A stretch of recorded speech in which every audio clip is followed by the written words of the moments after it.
rainieravenueradio.world. Don't forget to log on www.rainieravenueradio.world.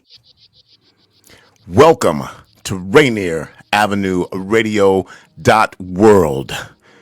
It's me, Tony B.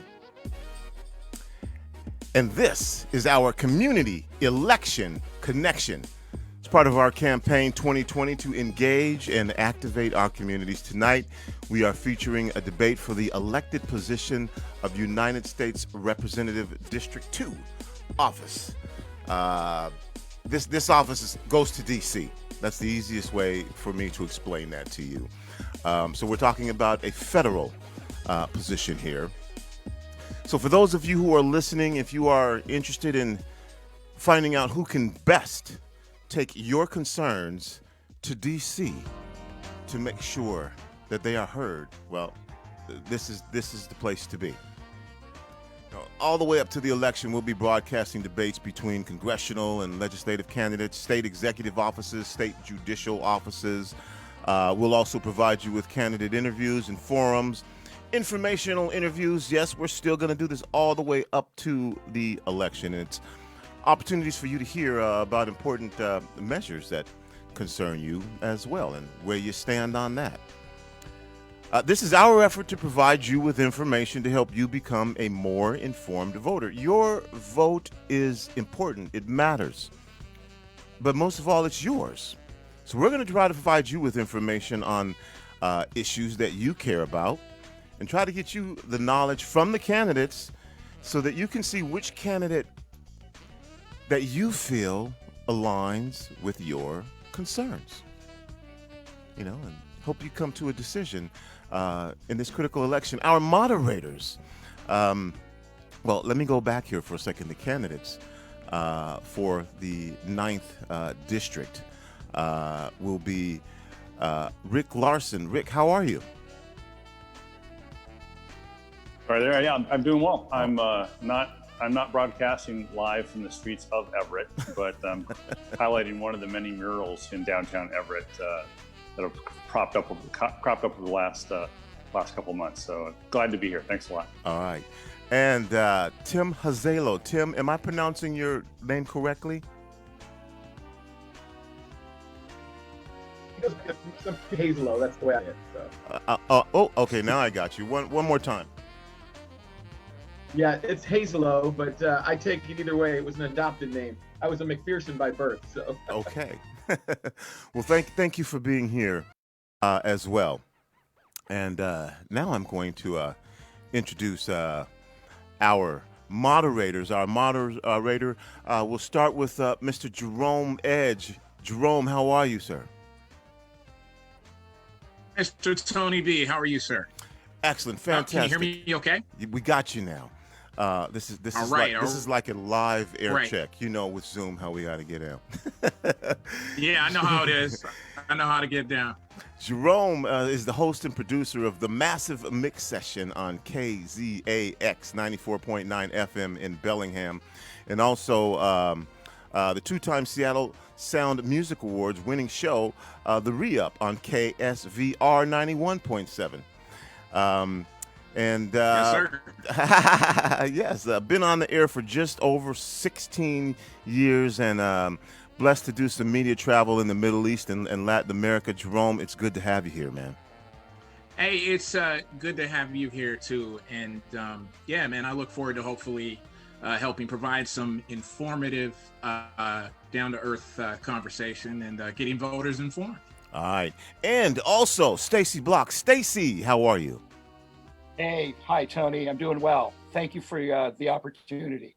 And Stacy has been a drug policy reform activist for over 3 decades. He is currently the host of the political talk show Block Off on 94.9 KZAX-Lp FM, Bellingham. Oh, my KZAX brethren. We're everywhere, Jerome. Bellingham in the building. And Stacy. I was going to say, oh, that's Stacy Bloch. Stacy focuses on drug policy, criminal justice, homelessness, and local community. He's also the co-founder producer of Bellingham Budfest and serves on the board of directors of Seattle Hempfest. I am now going to go over the rules, yeah, we'll get started here in a second. But just want to make sure that we, if anybody has any questions about anything, each candidate will get a 2-minute opening statement and closing statement. Following the questions asked by our moderators, each candidate will be allotted 2 minutes to respond to the moderator's questions. If the moderators decide that they have further questions, there will be an opportunity for a 30-second rebuttal. Once we go to break, when we get back, each candidate will have 15 seconds to ask their opponent a question. The asked candidate will be given 1 minute to respond, and the candidate that asked the question will be given a 30-second rebuttal. We'll go over that again. That'll happen as soon as we get back from the break. Now we're going to do the coin toss, except that the whole concept of flipping a coin, we're on the air, it's rolled on the floor before, and that just wasn't cool. So I have something written down on this piece of paper that's either heads or tails. We flipped the coin in advance and wrote it down, and I'll tell you what, Mr. Larsen, would you like to call heads or tails? Sure, I'll call tails. Tails, it is. This gives you the opportunity to either go first or defer. So when we do opening statements, you can either choose to go first or you can defer and you can go second. When we get back from the break, you can go, same thing. If you choose first, you'll go first during the asking the question period or second during that period. And finally, in closing statements, again, if you go first, you'll give your closing statement first, or you'll go second. So would you like to, should I say receive? I really don't want to have any Seahawk analogies right now. Don't go there. let's not debate that. Let's not ruin what is proving to start off to be a really good night. So rather, would you like to go first, or would you like to defer and let Mr. Hazelo I'll defer. Okay. Mr. Hazelo, you will be going first. And we're going to start this off by giving you the opportunity for your opening statement. And you will have 2 minutes for your opening statement. And you are now on the clock. Right on. I really appreciate it. Hey, just so people who know who I am, my name's Tim Hazelo. I'm from Michigan originally. Grew up in a small town, single family household or single mother household. It was my brother and I. We worked hard our whole lives. I worked on a dairy farm for a while. We did all kinds of stuff to make it through back in the day. And so I'm a hard worker. Always have been a hard worker. Grew up, always knew I was going to serve my country. Always knew I was a patriotic dude. So by the time I was getting out of high school, actually 2 years before I got out of high school, I decided I was joining the Navy. I was a Sea Cadet, which is kind of an ROTC type program. Joined the U.S. Navy right out of high school. And in 1987, went to boot camp, went on my first deployment to the Middle East in late 87, and I've been deploying around the world ever since. So I've seen a lot of things. I've been a lot of places. I've done a lot of things, and I've lived in some of the most diverse units, groups, cities, places, countries in the world. So if there's one thing I know, it's how to work with people. I know how to work with people. And as a military guy, you know, it's tough for people who have been in the military to understand this, but we managed to be able to find a goal. If we're told to do something, the general says, hey man, you guys got to go out there and take that hill. So you know what we do? We go out and take that hill. It doesn't matter if you're black, you're white, you're green, you're purple, you're orange, you're short, you're fat. I'm a little fatter now that I'm out. Tall, skinny, it doesn't matter. We work together. We have a common goal. We get together, figure out what we got to do to accomplish that goal, and then we take that hill. So this year, my hill is Capitol Hill. We need a change up there. We've got the same people for year after year. I'm not sure what your timer is, so 10 seconds. Keep going? 10 seconds. Oh, well, that's cool. I asked for your vote. I asked for your support. My name's Tim Hazelo. We'll talk some more over the next hour. Okay, and just so that both of you are aware, depending on where you're looking, there might be a delay in your visual signal. Sometimes there's a little delay, so I'm going to announce when you have 10 seconds left.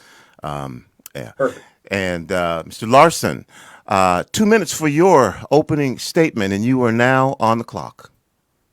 Yeah, thanks, Tony B. I appreciate the opportunity to address the listeners and address anyone who's watching as well on the feed. I look forward to the questions tonight.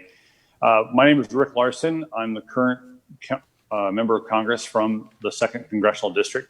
It goes from Everett, includes Mount Lake Terrace at the southern end, and Bellingham at the northern end, include the San Juan Islands and Whidbey and Camino Island as well, and kind of all points in between. And I'm running for re-election because I think there's still work to be done. There's certainly challenges that we face in our country with pandemic, the need for additional pandemic relief, the need to start planning for an economic recovery that focuses on infrastructure investment that creates jobs, the need to address climate and protect our environment, and still the need to ensure that the right to vote continues to be protected in this country. And we need to pass the John Lewis Voting Rights Act to do that. But a little bit about myself for your audience. Again, I was born and raised in Arlington, Washington. I'm one of 8 kids. My family has been in the region for about a little over 120 years. It's longer than some families and certainly not as long as other families. But my great-grandparents came here in the late 1870s, settled in the Whatcom County area, and we haven't moved very far since. My dad was a city council member. My mom was active in public schools here in Snohomish County in Arlington, where I grew up. And because of that activism, because of that interest in public service, that rubbed off on all of us, including me. And it's that ethic of public service that drives me in Congress. So I appreciate the chance and I ask for your vote. Thanks. All right. I'd just like to remind our moderators, of course, there will be times when you will add context to your questions, but please try and be concise with your questions so that we can get to the candidates and get their answers and get as many questions as we can in. And we are going to begin. Jerome, you'll be asking the first question, and initially that question will be directed to Mr. Hazelo. So, Jerome, your first question. Mr. Hazelo, how are you, sir? Thank you.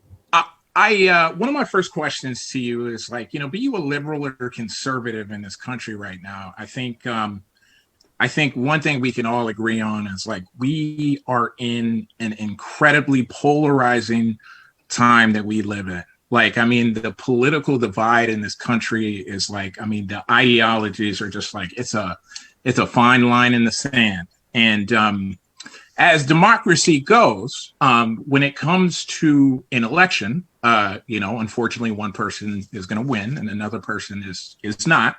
I would ask you, because unfortunately, if you do win, unfortunately, there's going to be people who don't agree with you. There's going to be people who don't share any of your ideology at all, but you're going to be representative of all of those people, all of those walks of life. To those voters out there, who are kind of turned off by just kind of frustrated by the political situation at the moment. To those voters out there, what would you say to them that might not, I guess you could say, buy what you're selling? Yeah. Well, first of all, I understand totally. Like I said, I've seen countries that are polarized. We've got it tough right now, but I've seen countries where people are killed for voting. Like in Afghanistan in 2015 and 14 when I was over there. So it's, we're polarized. But you know what? This is what I believe. I believe that the issues that separate us as candidates and politicians and political issues, those are important and those are sometimes divisive.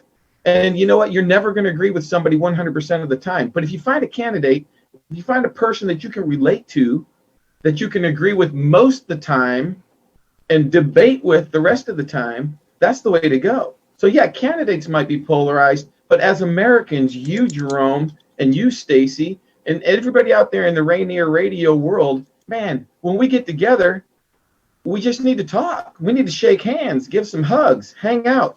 Here's the thing. My wife and I, we were in Everett the other day, And we didn't see anybody arguing and fighting with each other. We went to a Mexican restaurant, we had some food, and my wife was like, man, it's amazing how good people get along when they're not watching CNN and Fox News. So I think the divisiveness is flamed by the media. I think it's inflamed by the politicians.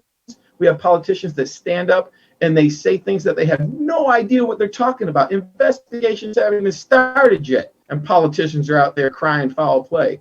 So I think what we need to do is, as people, we need to step back and look at each other and say, hey, I'm you, you're me, we're the same people, we live in the same neighborhood, we got to get along, and we can do that. I talk with people all the time, and I know for a fact that we can get along. I've had people come up to me cussing and swearing in Bellingham because I'm a Republican, and then they shake my hand when we're done talking and say, man, you're all right. And so that's what we need to do. We just need to get along and talk to each other, and get rid of the fingers and the cussing. All right, and Mr. Larsen, same question. Would you like the question repeated? I think I have the gist of the question. Okay. It's about showing voters what I have done, what I can do in order to bridge the divide, the ideological divide. I think I found in Congress that many of the issues that I work on and that we face, there's plenty of room for compromise without compromising principles.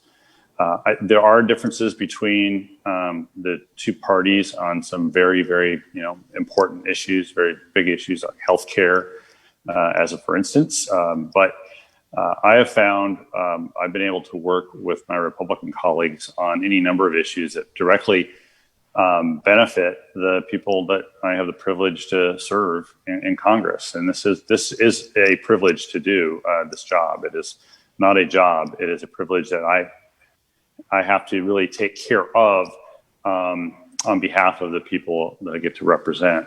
So I'm thinking of just issues that are important here in the Pacific Northwest.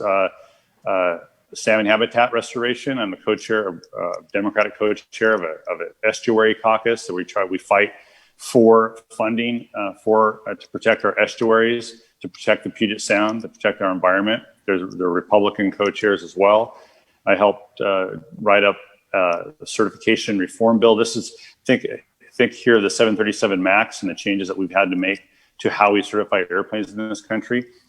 We actually were able to work with the Republicans on the Transportation Committee to get a strong bipartisan bill out of Congress on a very important issue to the people in Washington State.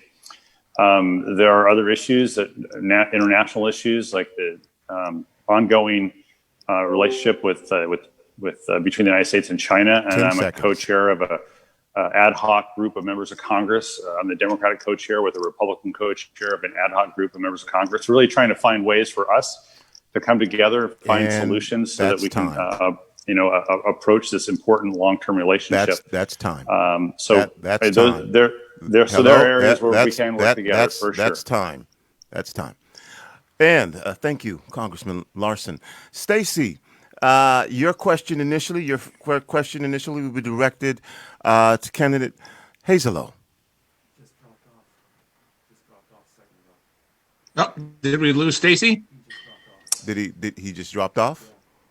Okay, I'm going to.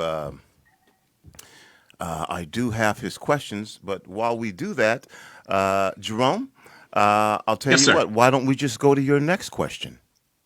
And again, this time, your question will be directed initially to Congressman Larsen. Okay.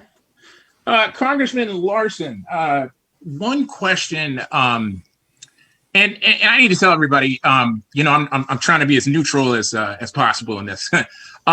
So one question I have for you, sir, is the relationship between local tribal governments, state and federal. What are your feelings on those intergovernmental relationships, and do you support those? 2 minutes. Thanks, Jerome. That's an important question. The appropriate approach to take with relationships to local tribal governments is a government-to-government relationship. That is to treat the local tribal governments as a government, not necessarily as just another constituency, but as a government. That's why, when we do get to meet in person in DC, I try to meet with the tribal leaders that come from that come from their reservations that are in the district that I share with them when they come to DC. It's not something I want my staff to do. I need to show proper respect to the tribal leaders in my district, and as well, I do quite a bit of outreach to the tribal governments in my district and work on issues where I can help. There are issues of fisheries, healthcare, opioid addiction treatment and recovery are important issues as well to the tribes in my district. And so I guess the bottom line is it is a government to government relationship. It needs to be treated as such, and it needs to be nurtured, continually nurtured as well. Thanks. Okay, you have 30 seconds. Would you like to forfeit your 30 seconds? Yes. Okay. And candidate Hazelo, I'm tearing the name up. One more time for me, please. You're fine. It's Hazelo. You got it Hazelo, perfect, man. okay. You're good. Same question. Would you like the question repeated? No, I'm good. Hey, here's the thing: is I have a big problem with saying the Native American tribes or the Indian tribes or the black people or the white people or the Chinese people. I have a big problem with that. We're all people. And my son works at the reservation up the road from us. He loves his job. He loves the people he works with. We're always on the reservation. We celebrate over there in LaConner with a bunch of the reservation people when things are celebrated. And these people are just like you and I. They don't want to be treated any differently than you and I. But what we need to work on as a government and as a community that is in close proximity with their government is we need to work on the things that mean the most to them. When we're working with them, we got to work on the things that mean the most to them. And that is right now, I'm telling you right now, it's opioid addiction, it's alcoholism, it's the fisheries, it's the things that the tribes depend on for their livelihood, the casinos, the fireworks stands, and so all those things are cool things. We like the casinos, we like the fireworks stands, and we like to go buy salmon out there all the time and crabs. So we need to work with those folks and make sure that it's equitable across the board, that they have just as much access to everything that anybody else has access to. If I can go see a doctor for this, he should be able to go see a doctor for that. There should be no difference between us. And that's one of the things that's frustrated me about America over the years is we always manage to set some difference in there where there shouldn't be. It should be indifference because we're all the same people. We all came here for the same reason. Those people were here before us, and they want to have a better life just like we want to have a better life. And so I say we work together as a group. We come together, we talk to them, see what they need, what they want, what we can help them with, 10 and seconds. then vice versa, because guess what? They can help us a lot too. They can help us understand how things work, how they feel, where they're coming from. And if we listen to them and they listen to us, we can work together just like we're doing today. And time. Thank you. Stacy, welcome back. Please direct your question initially to actually Congressman Larsen. Okay. First off, thank you, both of you gentlemen, for joining us here. I think all of us really appreciate your time. Congressman Larsen, Americans have received a $1,200 relief check, and that was some time ago during this pandemic. Congress is currently at odds over the next round of relief. Other countries, meanwhile, have supplied a much greater level of relief to their citizens, including rent and mortgage assistance. People are facing the potential of losing their homes. Landlords are hurting as well. Tenants may be evicted next year. Do you think the federal government should focus more on funds for individual Americans and maybe get on that right away? Let's bridge that gap. 2 minutes. Yeah, thanks, Stacy. First off, I think you're underestimating what we actually did in the CARES Act. It did include the economic impact payment, which is the $1,200 what people call a $1,200 stimulus check. We did include the additional $600 per week for unemployment. We did include an increase in SNAP benefits, or what in the past was called food stamps. We have did include money for farmers, especially our local farmers in Skagit and Valley and in Whatcom. We did a variety of things, including about $1.3 billion in loans that went out to small businesses just in the 2nd Congressional District through the Paycheck Protection Program, which in my discussions with small businesses was extremely helpful to them to keep people working. So I think you look at things in the totality, it was quite a lot, but we shouldn't be done. And that's why we introduced the HEROES Act. In fact, those three, according to the Urban Institute, the unemployment insurance extension, the SNAP benefits, and an additional stimulus check, those three policies alone would have a positive disproportionate impact, positive one, on communities of color and prevent many folks, about I think 12 million folks, from falling into poverty. That's according to the Urban Institute. So it's clear, one, there's a continued need for another COVID-19 relief package, and I support the HEROES 2.0 Act that we've passed out of the House, and I hope the Senate takes it up, and we'll just have to work this issue until we get a resolution. Thank you. Candidate Hazelo, same question. Do you need the question repeated? No, I got it. Thanks. So, Stacy, that's a great question. And I'm going to answer it real easy and real concise for you. Here's the deal.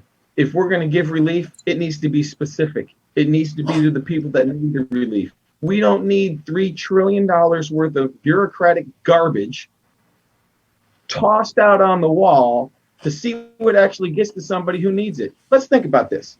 Let's take $1 trillion, for instance. We've already spent, what, $2.4 trillion? How many American citizens are there? 380 million, 390 million, give or take a few. Let's even add in some undocumented workers. Let's say 400 million. 400 million doesn't even add up to the first billion of the 2.4 trillion.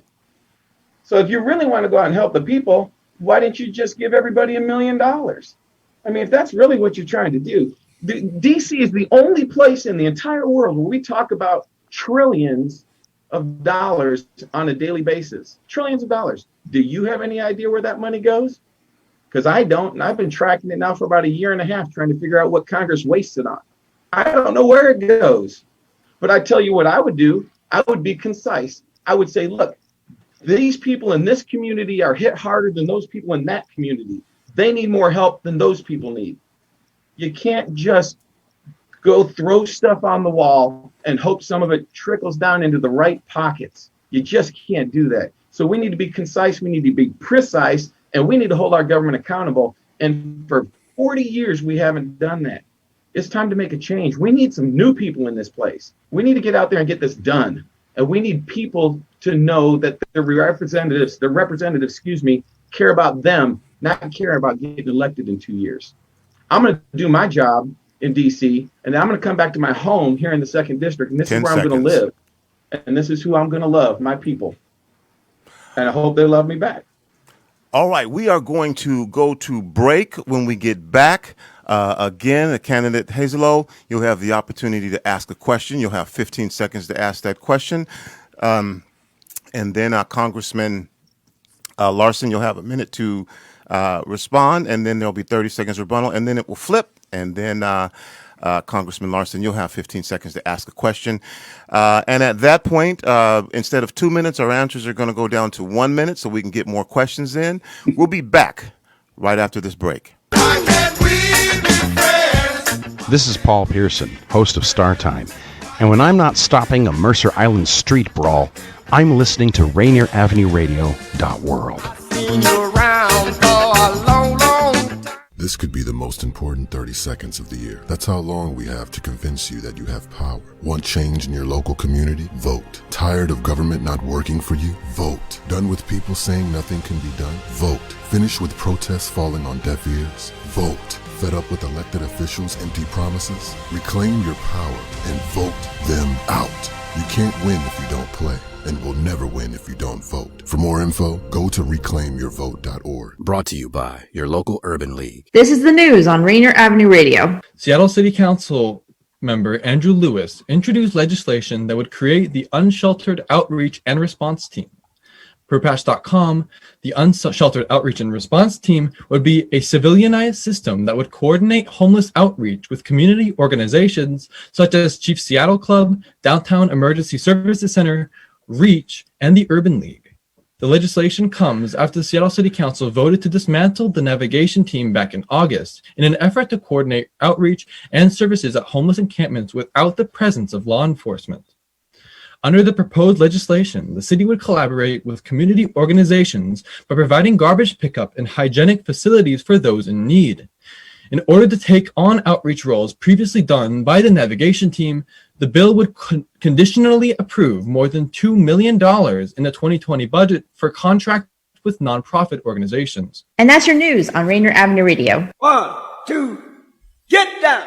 What's up, big and little homies? This is Masvita Maraire, host of Seattle Sports Weekly on rainieravenueradio.world, your one-stop shop for Seattle sports. We cover preps, we cover college, we cover pro, we cover it all. Huskies, Mariners, Seahawks, Garfield, South, Roosevelt, Metro, King County. This is where you want to listen to for all the sports that's happening in Seattle. Seattle Sports Weekly on rainieravenueradio.world. See a bad rainieravenueradio.world is your 24/7 digital media hub. Tune in at rainieravenueradio.world. Also find us on Facebook, Twitter, and TuneIn apps. Welcome back to rainieravenueradio.world. It's me, Tony B. This is our community election connection. We're bringing you again a debate for District 2, United States Representative. Again, the incumbent is Congressman Rick Larsen. The challengers, Tim Hazelo. Once again, we're going to go back to this. Candidate Hazelo, you will have 15 seconds to ask a question. And then Congressman Larsen, you will have 1 minute to respond. Then Candidate Hazelo, you will have 30 seconds to rebut that. So you got 15 seconds to ask a question. Go ahead with your question. Yes, so my question is to Rick. How long have you not lived in our district? I noticed your mailing address changed in 2001. If you don't live in our district, how do you plan on representing the people in our district? The people that you seem to think you know, but you don't spend a lot of time here. That's time. 1 minute. Yeah, I've lived in the district most of my life. When I didn't live in the district, I was working in Seattle, and that was in the 90s. But I lived in the district, born and raised in Arlington. We have a place in Everett, here, a condo in Everett as well. We also have a house in Maryland. When I was elected in 2001, our sons were 4 and 1. And my wife and I thought about that 3,000-mile commute and to try to determine what would be the best way to raise our family so that I could see our sons grow up. And because when I'm home, I'm never home. That is, when I'm in the district, I'm usually never home. I'm out and about throughout the district. And that's it's a challenge that members of Congress have to address. They have to make those personal family decisions. Especially if you're a West Coast member of Congress. If you're one from Virginia or Maryland, you don't need to make that decision. But that's the one we made. Other members made same kinds of decisions, Democrats and Republicans, and some made different decisions, Democrats and Republicans. So 10 seconds. That was our family decision, and it's worked out pretty well for us to be able to manage that. But being in Congress is a matter of managing as opposed to finding a perfect solution. And Candidate Hazelo, you have 30 seconds to respond. Yeah, it just seems a little odd that you don't live in your district, that your condo was a rental property for a while, and just the paperwork just doesn't seem right out there. And I just want to know, if you want somebody to represent you, shouldn't they live amongst you? I mean, I've lived here for 25 years now. I don't plan on going anywhere. So I think we just need to think about that. All right. And Congressman Larsen, you have a question that you can ask directly of your challenger. You have 15 seconds to ask the question. Yeah, thanks, Tony B. And for the record, our condo is never a rental property for us. I have no idea what he's talking about. But my question is for Tim, considering that Snohomish County has 39 drop boxes and Texas, the Republican governor of Texas has only one per county, do you think voter suppression is a real issue? Absolutely not, Mr. Larsen. Voter suppression is not an issue. I'll tell you what's an issue.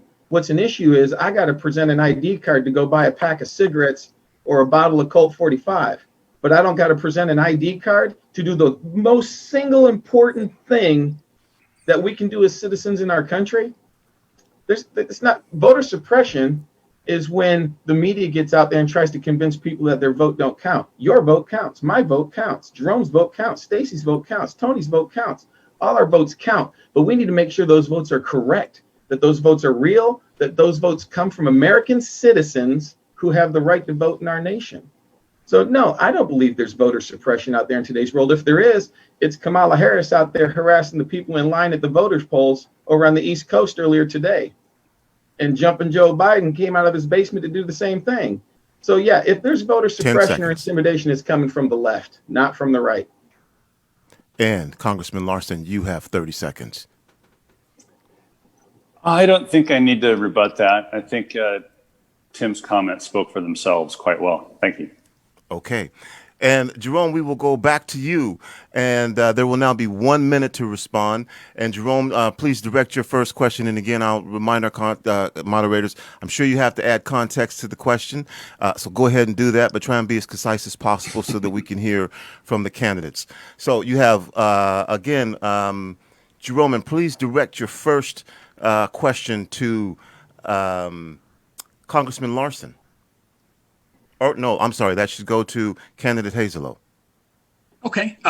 Candidate Hazelo, as a community broadcaster, I hear from people from all walks of life. I just recently heard from one of my followers, a young man by the name of Jules, who's 19 from Burlington, who's very proud of the fact that he's a young man of color, grew up in this very vibrant community with a very sizable Latino population. Where people come from all over that have various different, cultures and beliefs and heritage. And he was concerned, this being his first election, at iVoterGuide.com, you had stated, and I quote, "We have room for but one flag, the American flag. We have one room for one language here, and that is the English language." To young men like Jules who might find that concerning, being his first time voting in this election, what would you say to that? 1 minute. Thank you. No, that's a great question. I took Russian. I'm not saying that we don't have room for other languages. We can have whatever languages we want. Most of the country speaks multiple languages, and most of the country has different backgrounds and different flags that they support. But when you're standing up on the 4th of July and you're here and you represent yourself as an American, we need to realize that the American flag is the flag of our country, that English is the language of our country. You can speak what you want, you can believe what you want, but America has to come first. I learned that in the military, because if we don't stick up for our country, if we don't push our country further and further, harder and harder to become better and better, if we're stuck in the past somewhere, we can't move forward. So I tell Jerome, hey, I come from a mixed family. I got a Mexican wife. I raised my black nephew here in Oak Harbor. We got lots going on in my family here. And I'm not degrading anybody or trying to put anybody off. I'm just saying there's room for everybody, but the American flag has to be number one. And that's time. Jerome, do you have the same question for Congressman Larsen or a different question for Congressman Larsen? In the same realm, I think I'd ask Congressman Larsen, hearing those words and being in this district and knowing kind of like the vibrant communities that, are out here. When you hear words like that, like stating like, well, we only have room for one flag and English is our language. What do you say to that? 1 minute. Thanks. As an American, I salute the flag, the Stars and Stripes, and that's the one we pledge allegiance to. But that doesn't mean that I should ignore the fact that I get to represent a very diverse community and people from all over the world who bring their own pride from their country of origin or from where their grandparents came from.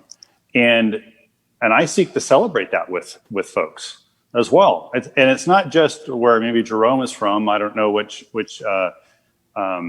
country he's from, but there are folks in the district who have come from Central America, that come from Mexico. There's a huge Croatian population in the district. This district is the 16th highest number of Ukrainian Americans of all the districts in the country. There's a broad diversity in the 2nd Congressional District, and it is becoming more diverse. And we need to be celebrating that diversity, not trying to turn it away. That's time. Thank you. Stacy, your question should be initially directed to candidate Hazelo. Okay.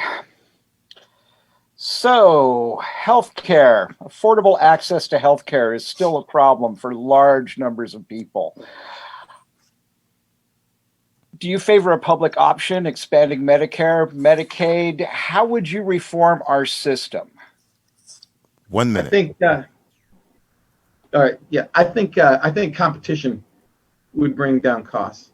I think less regulation would bring down costs. I think the fact that a doctor has to spend $100,000 a year for malpractice insurance because he gets sued frivolously all the time, if we got rid of that, tort reform would bring down costs. There's lots of things we can do to bring down costs. As far as expanding Medicare and Medicaid, the people who need that get it, and they'll continue to get it. But there's other ways to fix this. There's other ways to do this. And for the government to get involved, you know as well as I do, every time the government gets involved, the service gets worse, the cost goes higher, money gets wasted, and we don't know where it all ends up, and we end up spending more to get the same services. That's exactly what happened with the so-called Affordable Care Act, which was anything but affordable. And if you don't believe me, look at your own experiences. 10 I seconds. paid more real soon after it was put in place. I'm good. Thank you. And Congressman Larsen, same question. Would you like the question repeated? Unless Stacy wants to reiterate it or reframe it. No. I just thought I might add that personally, if Mr. Hazelo wants to know any personal experiences, in my opinion, the Affordable Care Act saved my life. We're gonna keep Stacy. We're gonna keep the questions to the candidates. Okay. All right. Now, that was a good plug, though, Stacy. Thank you. Thanks. Yeah. So thanks, Stacy, for the question. I support the Affordable Care Act. I worked very hard in 2009 and 10 with the Obama administration and my colleagues in Congress to get the ACA passed. It was working. It was lowering the uninsured rate. Among Hispanics, it lowered the uninsured rate from about 32% to 19%.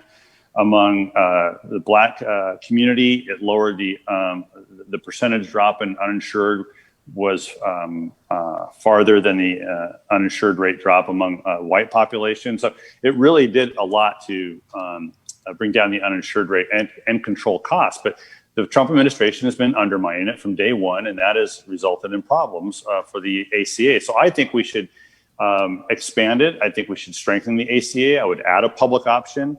I would give Medicare the right to negotiate lower drug costs by passing the Elijah Cummings Lower Drug Costs Act, H.R. 3, which was passed out of the House. These are some of the things that we can do to strengthen the ACA, and that's protect the ACA, and lower drug costs. And Jerome, your next question should be initially directed towards Congressman Larsen. Congressman Larsen, and this, I wanted to get your feelings on the fact that one of the unique things that we have a problem with here in the realm of healthcare in the United States is you'll have, like, I'm a type 1 diabetic, and I take insulin, which I would die without. But just to the north of District 2 in Canada, I could literally go and buy insulin probably for 5 times less than I would here. And what happens in the United States, I know, is a lot of corporations are kind of allowed to have like this stranglehold on, say, like a formula for a medication, and are allowed to dictate what they are able to pay, what people are able to pay, because they're the only ones that can make it. in the realm of things like, life-saving medications, and the fact that, we have this unique circumstance where things are so expensive here with those circumstances, what would you say to that? 1 minute. I would say that your experience is shared by many people, and that means that Congress should act on that. And that's what the Lower Drug Costs Act does. We passed H.R. 3 earlier this year. It not only gives Medicare the authority to negotiate better drug prices for those in Medicare, like the VA has that authority, but it also, the Lower Drug Costs Act gives the federal government the authority to basically clamp down on these exorbitant price increases that you see in these in drugs that maybe have a monopoly position. We do that by looking at an average of price of 7 different industrialized countries, and saying that for those kinds of drugs that you described, and insulin in your case, but there are other drugs in a similar circumstance, we would only allow them to charge a certain percentage above at that average cost in order to control that price, because otherwise we're shutting down access to these life-saving drugs. Thanks. And Candidate Hazelo, do you need the question repeated? Is it the same question, Jerome? Correct, sir. Yeah. No, I'm good. I'm good. So, hey, Jerome, this is the deal, man. I'm with you. I have a back injury from the Navy, and so when I go down to Mexico or to Canada, I make sure that I get the medication I need, because it is freaking crazy expensive, isn't it? It is crazy expensive to get this stuff. Should it be? I don't think so. If I can buy the same drug in Canada for a third of the price that I pay for it here in the United States, then something has gone wrong. Something's gone wrong in our country.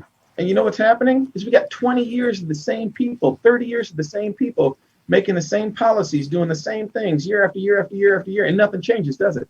They come out on election time, they talk about it. We're going to do this, we're going to do that, we're going to try and fix this, we're going to try and fix that. But guess what happens next year? They start worrying about the next election, don't they? They don't actually fix the problem. So I'm with you. We can fix it. We can get in there and we can do some regulation on these drug companies. But the facts are that if I can go to Canada and buy it cheaper, that's what I'm going to do if I have the ability to do it, until the government gets off its butt, puts kick in the can, and fixes the problem. That's time. Stacy, your next question will be directed initially to Congressman Larsen. Okay, Congressman Larsen, police brutality has led to calls for defunding law enforcement. We know this doesn't necessarily mean eliminating all law enforcement. Someone will answer the phone at 3 a.m. When you call 911. Police Chief Norm Stamper once told me that he felt police should only be used to protect lives and property. What would you do to reform our police departments? 1 minute. Thanks. And I want to be clear, I don't support defunding the police. I'm sympathetic with the people who say we want the police to do the job of policing, and there are things that we can do to help them focus on that. And passing the George Floyd Justice in Policing Act at the federal level would be a piece of doing that. It includes things like requiring police cameras, dashboard cameras. It includes an officer use force in order to find patterns of practice that the DOJ, the Department of Justice, could use to investigate civil rights violations. It provides additional training on racial bias. It provides additional training on sensitivity training on 10 seconds. It does a variety of things. I listened to leaders in the Black community in my district to get their ideas about what should be in the law. Communicated those were incorporated. I call upon the Senate Republicans to pass this bill. That's time.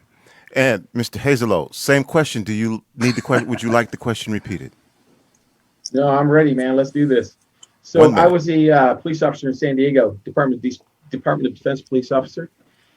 And I'm going to tell you right now, we train constantly. We're always training. We're looking at other law enforcement agencies trying to get better.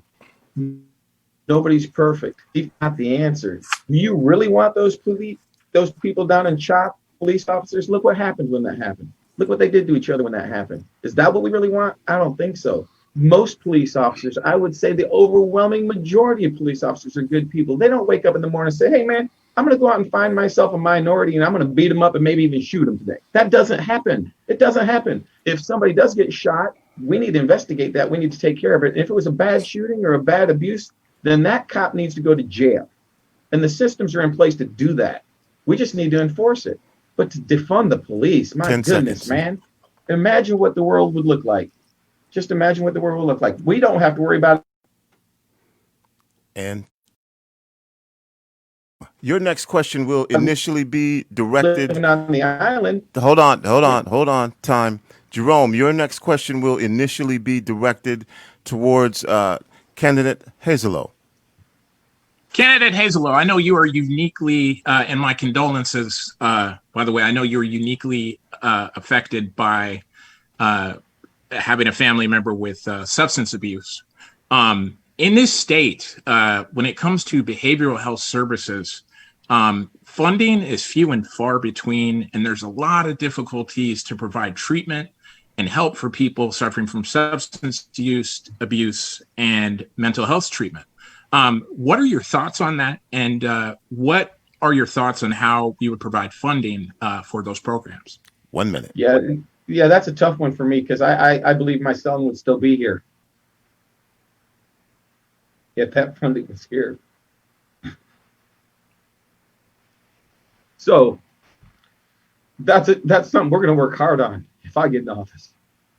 We're going to make sure the people that need the help get the help. I don't know how to do it because I've never been there.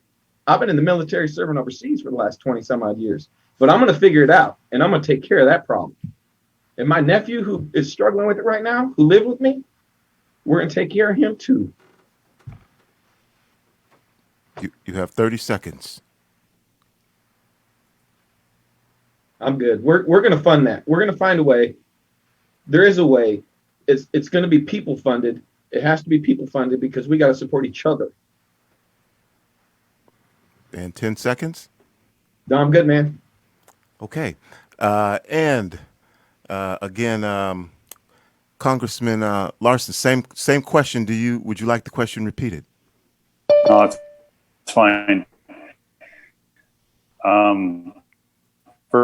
First, my heart goes out to Tim, to other parents as well, many who I've talked to over the last several years about opioid addiction and other addictions and the loss that they've experienced in their families. And so this is very real in the 2nd Congressional District.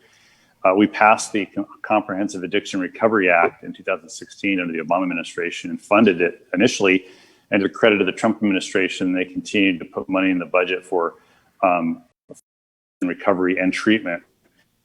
And the state is using dollars that, Tim talked about not knowing what to do. There are some things happening now. It's not enough, but there are some things happening now because of the passage of the Comprehensive Addiction Recovery Act, and largely by the state and local government.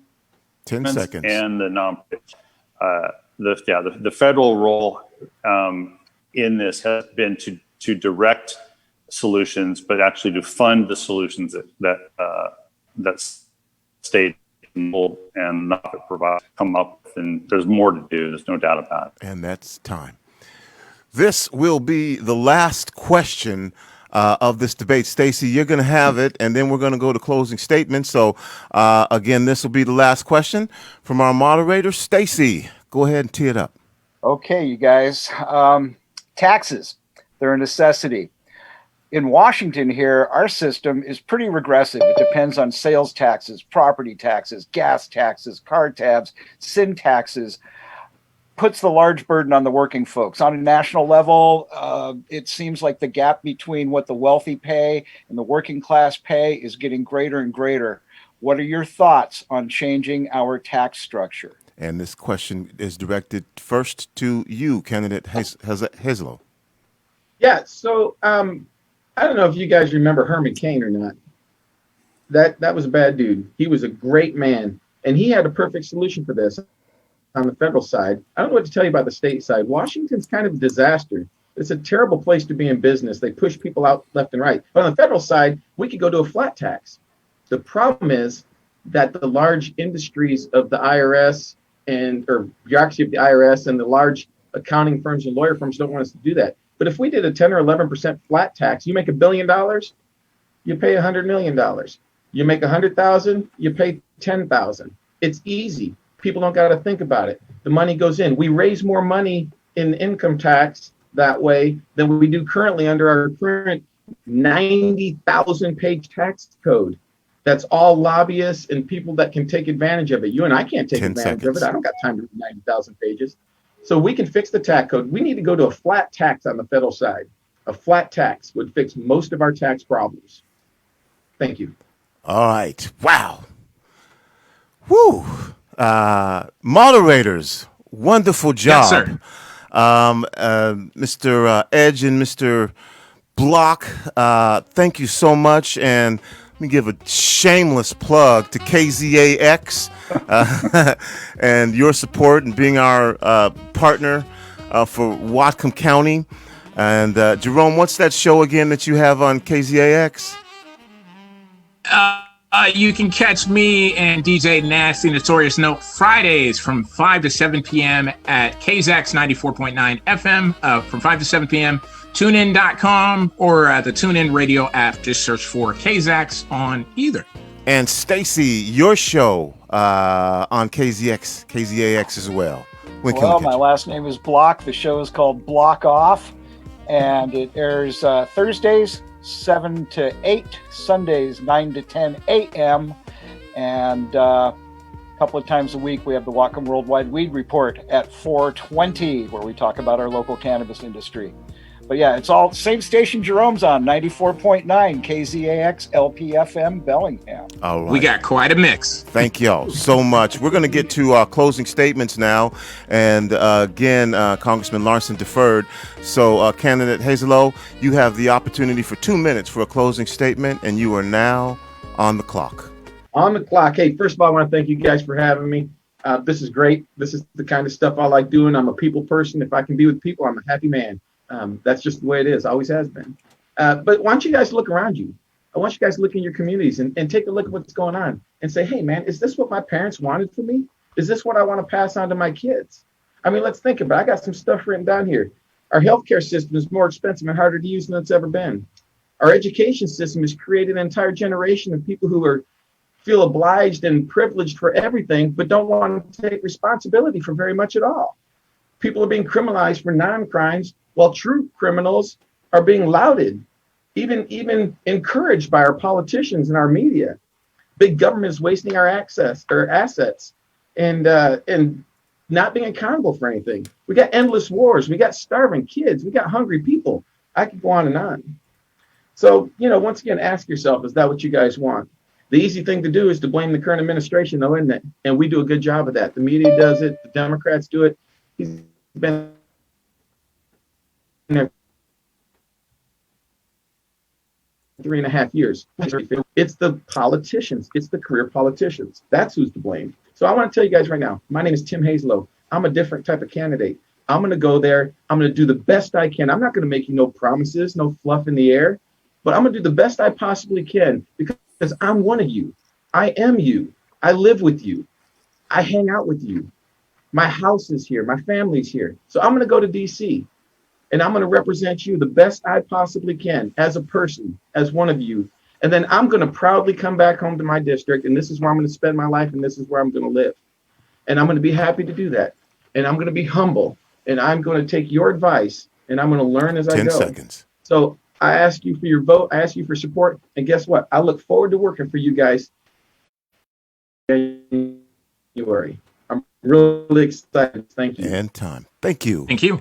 And Congressman Larsen, 2 minutes for closing statements. Yeah, thanks again, Tony B. and to Rainier Avenue Radio for this opportunity. And thank you, Jerome and Stacy, for moderating today. I look forward to adding another station to my TuneIn radio app and listening in a few times. So thanks again so much for this opportunity, though, to speak to your listeners and answer some questions. I think what we laid out tonight was pretty clear about the priorities of this country and what priorities I have. We need another round of COVID-19 relief, and we need to as well ensure that the economic recovery flows to everybody in this country.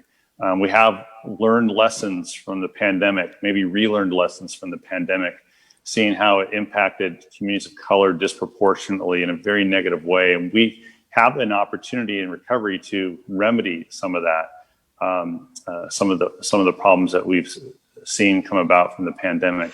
I think we need an infrastructure investment-led recovery. We know that infrastructure investment and transportation investment means jobs in the Pacific Northwest, putting people to work in good union-paying jobs. And I think we need to focus on that. I think we need to focus on protecting our environment. I think we as well need to, pass the John Lewis Voting Rights Act. I didn't think at the age of 55 that being as old as the Voting Rights Act itself, that we'd be having to fight to ensure that not just every vote gets counted, but it gets counted the way a person cast it. And that we have to create opportunities for people to vote. But that fight still continues, and we need to focus on that as well. So I just really want to thank you all for this opportunity. 10 seconds. I asked for your vote. Right now in the 2nd District, about 45% of the votes have been processed. 45% of the registered voters have voted and been processed. And that's so there's time. still lots of votes coming, and I asked for your vote. I'm Rick Larsen. Thanks. Well, gentlemen, thank you. Again, this has been your debate on rainieravenueradio.world for the District 2 United States Representative. This is Congressional District. This individual will go to D.C. Again, it's your vote, and what we try to do here is just provide you with information. You've heard the candidates. If you think your vote doesn't count, again, on these down, this isn't the presidential, but these are the ones that impact your community.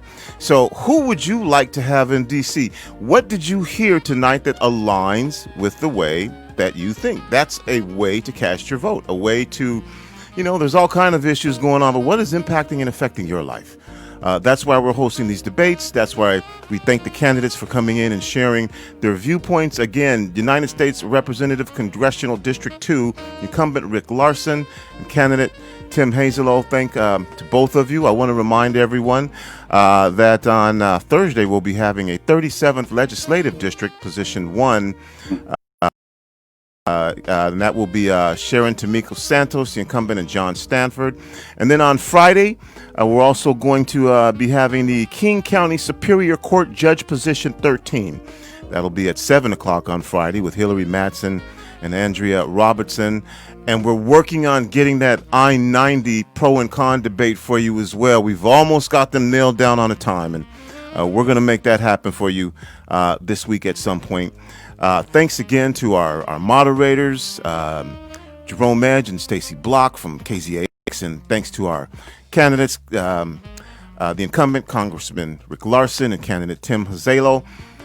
Join us again on rainieravenueradio.world. We'll be doing this again all through the month, and we're going to try and get that I-90 on for you so that you can hear the pro and con about that one. And then I think that after this, we're probably going to continue to have some conversations, depending on how things shake loose. That's it. That's all the time that I have. That's going to do it for the kid. It's me, Tony B., your host of World's Community Election Connection, saying until we get together again, remember, whether you believe you can or whether you believe you can't, you are probably right. I'm out. Peace. Rainier